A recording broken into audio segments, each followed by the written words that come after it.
দর্শক, আপনাদের সবাইকে ওয়েলকাম করছি দ্য ফ্রি হিট সেগমেন্টে। সরাসরি চলে যেতে চাই আপনাদের প্রশ্ন এবং মতামতে। একেবারেই যদি প্রথম কমেন্টে যেতে চাই, নেওয়াজ ডাইনেস্টি তিনি বলছেন আমার কাছে যে দুটো প্রশ্ন তার, আসলে তিনটা প্রশ্ন প্রথম কমেন্টে। এক হচ্ছে, কোহলির এই শিরোপা কি MS ধোনি ভার্সেস বিরাট কোহলি বিতর্কে নতুন পৃষ্ঠা খুলে দিল কিনা? দুই, কে বেশি লেজেন্ড, ধোনির 5টা ট্রফি নাকি বিরাটের 16 বছর লড়াই শেষে 1 ট্রফি? তিন হচ্ছে, ট্রফি পেয়ে এখন কি কোহলিকে নিয়ে IPL এর ফ্র্যাঞ্চাইজি ব্যর্থ তকমা চিরতরে মুছে গেল? শেষটা দিয়ে শুরু করি। ব্যর্থতার যেই তকমা সেটা তিনি মুছে ফেলেছেন, কারণ IPL এর ট্রফি জিতে is not a matter of joke. 18 বছর যখন কোহলির লেগেছে, সেকেন্ড প্রশ্নে তিনি মতো 16 বছরের কথা বলেছেন, সেটা 18 বছর হবে কোহলির লেগেছে, সেটাই বলে যে IPL এর ট্রফি জেতা কতটা কষ্টের। এবং ওই তথ্যটাই বলে দেয় যে IPL যদি আপনি বিবেচনা করেন, সেখানে ধোনি কোহলির চেয়ে অনেকখানি এগিয়ে। সেটা প্রতিটা মাঠে যখন ধোনি খেলতে নামেন, গেল 2-3 বছর ধরেই যখন কথা হচ্ছে যে তার শেষ ম্যাচ কিনা, সেটা চেন্নাইয়ে না, সেটা কলকাতায় খেলুন, দিল্লিতে খেলুন, ব্যাঙ্গালোরে খেলুন, সব জায়গায় ধোনির সাপোর্টার বা চেন্নাইয়ের হলুদ জার্সিতে ছেয়ে ওঠে। এবং IPLকে কোহলির চেয়েও ধোনি বেশি রং চড়িয়েছেন। সেটা শুধু 5টা ট্রফির কারণে না, সব মিলিয়ে তার অরার কারণে। যে সময় তিনি 2007 সালে T20 বিশ্বকাপটা ইন্ডিয়াকে জিতিয়েছেন, তখন ইন্ডিয়ান ক্রিকেটের মুখ হয়ে উঠেছিলেন। এরপর যেভাবে একের পর এক ট্রফি তিনি জিতিয়েছেন, তো ওই জায়গাতে ধোনি কোহলিকে ছাপিয়ে গেছেন IPL বিবেচনায় তো বটেই।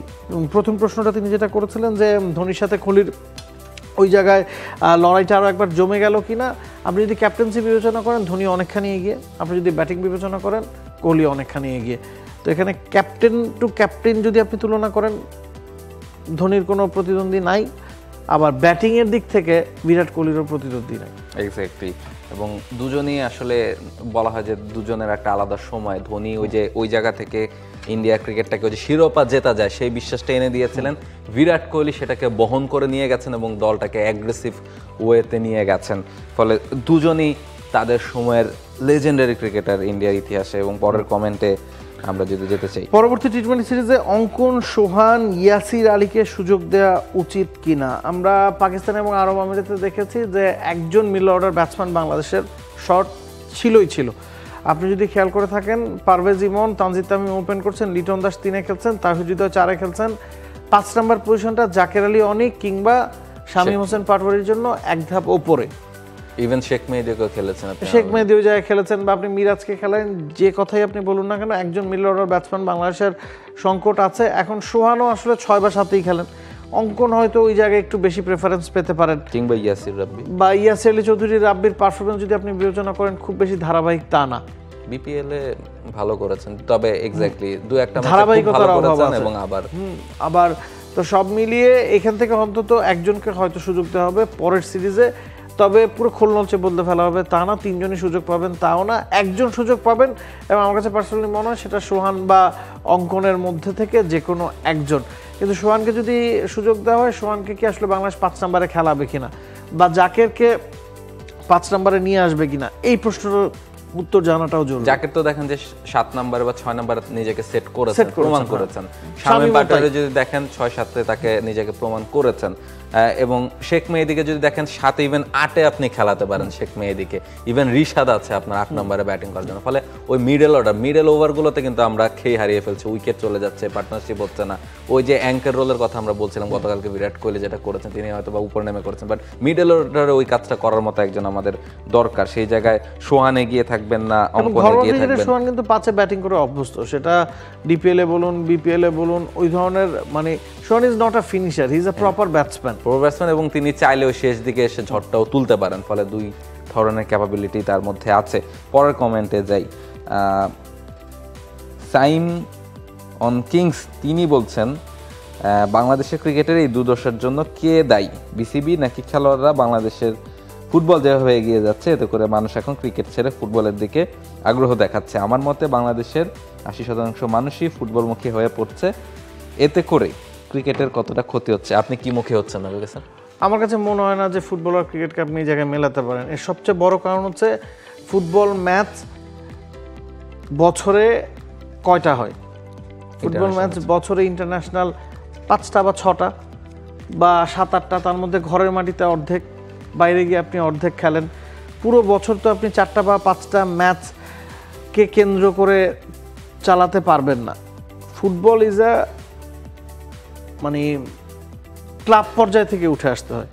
এখন আপনি যদি ঘরোয়া ফুটবলটাকে উন্নতি ঘটান, যেখানে বিপিএল ফুটবলে প্রতিটা দলের সাথে যখন ফাইট করছে সেই ম্যাচগুলোর হাইপ যদি বাড়ে, তখন আপনি ওই কথাটা বলতে পারেন। ক্রিকেট তো আসলে পুরো বছর জুড়েই হচ্ছে, সেখানে কোনো গ্যাপ নাই বললেই চলে। তো আপনি একের পর এক ম্যাচ পাচ্ছেন, আর ফুটবল একটা ম্যাচের জন্য আপনাকে 3-4 মাস অপেক্ষা করতে হচ্ছে। এবং হাইপটা পুরোপুরি আসলে হামজা চৌধুরীর উপর নির্ভরশীল বা শামির সন্দের উপর নির্ভরশীল, যারা বাইরে থেকে এসেছেন। হাইপটা রিয়েল, বাংলাদেশ দলের এখন যথেষ্ট উন্নতি হচ্ছে। তবে উন্নতি বলতে মাপকাঠিটা বোঝা যাবে সিঙ্গাপুরের সাথে ম্যাচের পরে, বা ভুটানের সাথে আজকে যে ম্যাচটা আছে সেটার পরে। ভারতের সাথে বাংলাদেশ ড্র করেছে, ফল কিন্তু আসেনি এখনো। বাংলাদেশের মানুষ খুব বেশি ফলমুখী, ফল আসলে সব ঠিক আছে, ফল না আসলে কোনো কিছুই ঠিক নাই।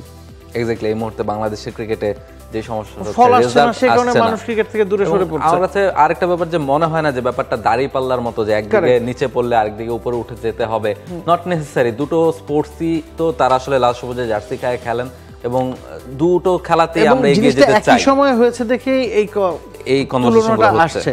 হামজা চৌধুরী বা শামির সোমরা যখন আসছেন, তখনই বাংলাদেশের ক্রিকেটের অবস্থা সবচেয়ে খারাপ, এবং আমরা তো এই ধরনের ফুটবলার কখনো এর আগে পাইনি। সে কারণেই আমরা ওই উত্তেজনাটা উপভোগ করছি।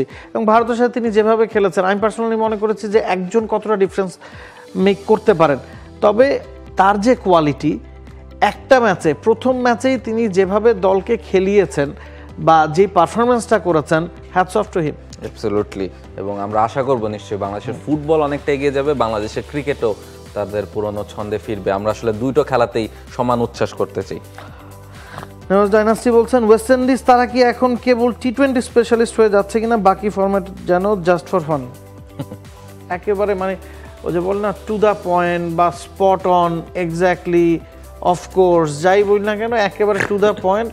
এর বেশি কিছু আসলে বলার নাই, কারণ ওয়েস্ট ইন্ডিজ দলটা টি-20তেও যে এখন খুব সিরিয়াস তাও কিন্তু না। শেষ টি-20 বিশ্বকাপে তো তারা সুযোগ পায়নি সম্ভবত, নাকি না ওয়ানডে বিশ্বকাপে তারা সুযোগ পায়নি। তারা তো কখনোই ওই যে একটা দেশ হয়ে খেলার যে ব্যাপারটা, সেটা তাদের মধ্যে খুব কম কাজ করে। টি-20তেও কিন্তু তাদেরকে বাছাই পর্ব পেরিয়ে সুযোগ পেতে হয়েছে। এক্স্যাক্টলি। এবং দেশ হয়ে খেলার যে বিষয়টা, ফ্র্যাঞ্চাইজি ক্রিকেটে খেলাতেই বেশি ব্যস্ত। রাসেল পোলার্ড বা নারায়ণরা তো আসলে জাতীয় দলের শেষ কবে খেলেছেন? রিসেন্টলি কামব্যাক করেছেন। ড্যারেন সামি যখন কোচ হয়ে এসেছেন, তখন কিছু বদল আনার চেষ্টা করেছেন, কোর ক্রিকেটারদেরকে ফেরানোর চেষ্টা করছেন। সেটা টি-20তে কিছুটা ইমপ্রুভমেন্ট নিয়ে আসছে। তবে আপনি দেখুন, ওয়েস্ট ইন্ডিজের সেরা প্লেয়ার বলতে আপনি কাকে বোঝেন? সুনীল নারায়ণ, নিকোলাস পুরান, তারা কি ওয়ানডে খেলছেন না। পুরান হয়তো ওয়ানডেতে ফিরবেন, নারায়ণ তো কোনো ফরম্যাটে খেলছেন না। তো it's a whole different ball game. Exactly. এবং সেই জায়গাটা থেকেই ওয়েস্ট ইন্ডিজ কতখানি টি-20 সিরিজটা তাদের সামনেই আছে, ইংল্যান্ডের এগেনস্টে ওয়ানডে সিরিজটা হেরেছে। ফলে দেখা যাক কি হয়। এবং এই ছিল আজকের ফ্রি হিট সেকশন, এবং সেই জায়গাটা থেকে আজকের মতো আমরা বিদায় নিতে চাই। এবং ঈদের আগে যেহেতু ফ্রি হিট কিংবা ক্রিকেট শোতে আপনাদের সঙ্গে আর দেখা হচ্ছে না, ফলে ঈদের আগে আজকেই আমাদের শেষ ক্রিকেট শো। ফলে ঈদের পর আমরা আবারও যুক্ত হয়ে যাবে নতুন কোনো খেলা নিয়ে, ফুটবল নিয়ে নিশ্চয়ই ঈদের মাঝেও একটা আলোচনা থাকবে, যেহেতু ম্যাচ আছে 10 তারিখে, আজকেও একটা ম্যাচ আছে, এবং ক্রিকেট নিয়েও নিশ্চয়ই আরও অনেক কথা হবে। সেই পর্যন্ত সবাই সুস্থ থাকবেন, ভালো থাকবেন, আমাদের সঙ্গেই থাকবেন। ঈদ মোবারক। For more updates, subscribe to our YouTube channel and click on the bell icon. Follow us on Facebook and Instagram. Download T-Sports app to enjoy exciting games and highlights. Visit tsports.com.